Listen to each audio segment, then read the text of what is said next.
अस्सलाम वालेकुम। हम रियाजी में सबक नंबर 3 मीम एन अलीफ और मीम ज़ाल अलीफ मालूम करना सीख रहे थे।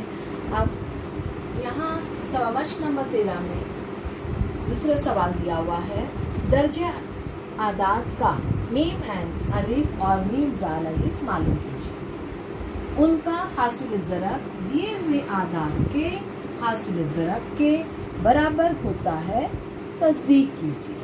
यानी यहाँ पर उसने हमसे पहले मीम एन अलीफ मालूम करने के लिए कहा है, फिर मीम ज़ाल अलीफ और फिर इन दोनों का जो हासिल ज़रब है, यानी मीम एन अलीफ का और मीम ज़ाल अलीफ का हासिल ज़रब को हमें देखना है क्या वो जो आदाद दिए गए हैं उनके हासिल ज़रब के बराबर है या नहीं। अब हम इसको पहले हल करेंगे। सबसे पहले हमें मीम एन अलीफ और मीम ज़ाल अलीफ मालूम करना है। दो आदाद हम मिसाल में लिए 15 और 7, तो हम इसको एक मरतबा लिख कर इनका मीम एन अलीफ और मीम ज़ाल अलीफ मालूम करेंगे। देखिए, एक 15 है, एक आय में 5 है और यहाँ पर 0 है, यानी 2 से इसकी तकसीम नहीं होगी।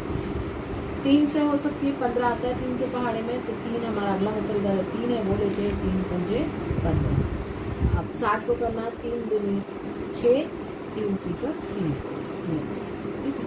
अब फिर करना है हमने, अगला हमारा है 5 और 20, ये दोनों जो है 5 के से पूरी तरह तकसीम होगी। 5 एका 5, 5 चौ 20।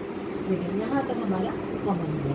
अब हमें पता है कि मीम एन अलीफ मालूम करना है, तो हम क्या करते हैं, किसका मीम एन अलीफ मालूम कर रहे हैं वो भी लिखेंगे। 15 और 60 का मीम एन अलीफ मालूम कर रहे हैं हम, तो कौन सा है, 3 ज़रब 5, ये से लिखते हैं 3 ज़रब 5 यानी 15, 3 पंजे 15।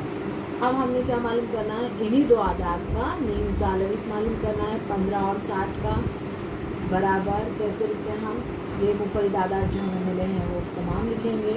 3 ज़रब 5 1, तो किसी भी अदद से ज़रब देते हैं एक ही होता है, और इसके बाद यहाँ है 4, उसको होता है। अब इनको ज़रब दीजिए, 3 पंजे 15 और 15 चौक 60। ठीक है, अब हमने ये पहला हिस्सा कर दिया है सवाल का। आदाद का मीम एन अलीफ और मीम ज़ाल अलीफ मालूम कर लिया हमने। मीम एन अलीफ 15 आया, मीम ज़ाल अलीफ 60 आया। अब सवाल का अगला हिस्सा देखिए, उनका हासिल ज़रब।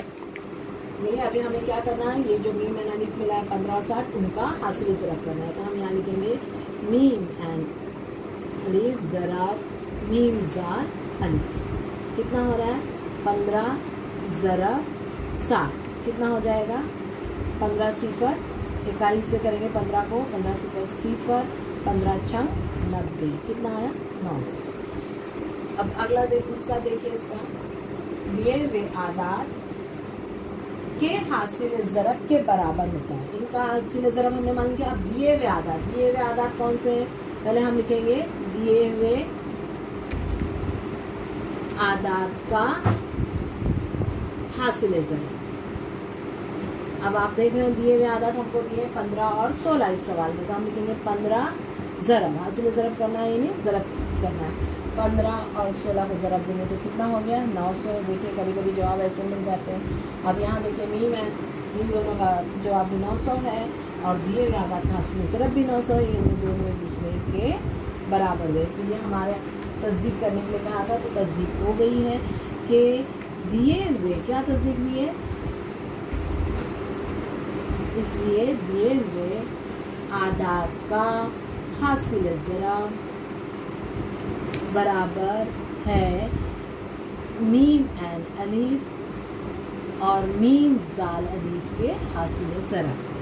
ठीक है, यहाँ भी 900 मिला है आपको जवाब, इसका जवाब भी 900। तो इस तरह आप समझ गए होंगे कि किस तरह से हमें तस्दीक करनी है। इस तरह से तस्दीक का मतलब है कि हमने जो जवाब किया है हमारा सही है, अमल जो है वो